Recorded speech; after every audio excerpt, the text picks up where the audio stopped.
தற்கொலைக்கு முன்பு அந்த பெண் பேசிய ஆடியோவை நீங்கள் கேட்டிருப்பீங்க. மன ரீதியாகவும் உடல் ரீதியாகவும் எனக்கு தெம்பு இல்லை அப்படின்னு சொல்கிறாங்க. முதல் கட்டமாக இதை எப்படி பார்க்குறீங்க? உங்கள்கிட்ட நான் ஒரு சின்ன கேள்வியில ஆரம்பிக்கிறேன்.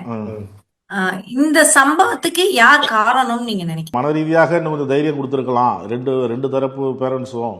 இரண்டு பக்க பெற்றோர்கள் அப்படின்னு நம்ம சொல்றோம்ல, மறுநாளைக்கு ஒரு பவுனுக்காக ஒரு பொண்ணு செத்து போச்சு, அதுக்கு யாருக்கா? 2022ல இந்தியாவோட டேட்டா படி 6000 பெண்கள் செத்து போயிருக்காங்களே, அதுக்கு யாருக்கா?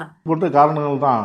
வரதட்சணை, பெற்றோர்கள் இந்த பெற்றோர்கள் அந்த பெற்றோர்கள், மாமியார் கொடுமை மாமனார் கொடுமை அப்படின்னா தொடர்ந்து இந்த கொடுமைகள் நடக்கிறதுக்கு யார் காரணம்? இந்த மனநிலையே மாறணும். சமூகம் தான் காரணம். நீங்களும் காரணம், நானும் காரணம், எல்லாரும் காரணம். அந்த பெற்றோர்கிட்ட பேட்டிட்ட என்ன இருக்காங்கன்னா, என் பொண்ணு கௌரவமா செத்து போச்சு, இன்னொரு திருமணம் வேண்டான்னு முடிவு பண்ணிடுச்சு, ஒருவனுக்கு ஒருத்தின்னு முடிவு பண்ணிடுச்சு.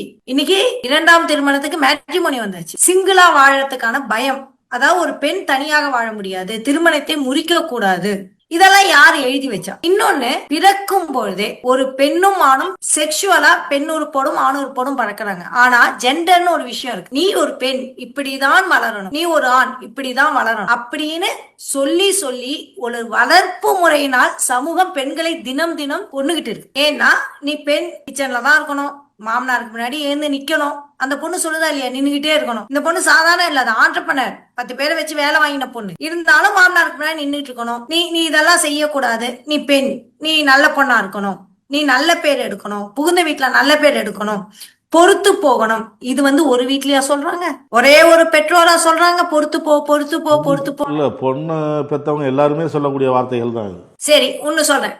இப்ப உங்க மனைவி உங்க வீட்டுக்கு வந்துட்டாங்க, பர்சனலா இருந்தாலும் கேக்குறேன், உங்க மனைவி உங்க வீட்டுக்கு வந்துட்டாங்க. இப்ப அவங்களுக்கு ஏதாவது பிரச்சனைனா எங்க போவாங்க? கணவன்கிட்ட சொல்லணும், இல்லைன்னா பெற்றோர். கணவன் வீடு விட்டா வேற எங்க போவாங்க? பிரச்சனைனா கோச்சிக்கிட்டா எங்க போவாங்க? பொதுவா எல்லார் வீட்லயும் நடக்கத்தானே. வீட்டுக்கு தான் போகணும், பெற்றோர் வீட்டுக்கு தான் போகணும். பெற்றோர் வீட்டுக்கு தான் போவோம். அப்பனா உங்களுக்கு பெற்றோர் வீடு கிடையாது, எங்களுக்கு மட்டும் ஏன் பெற்றோர் வீடு? அப்பனா எங்க வீடு எங்க? உங்களுக்கு பெற்றோர் வீடு இருக்கா?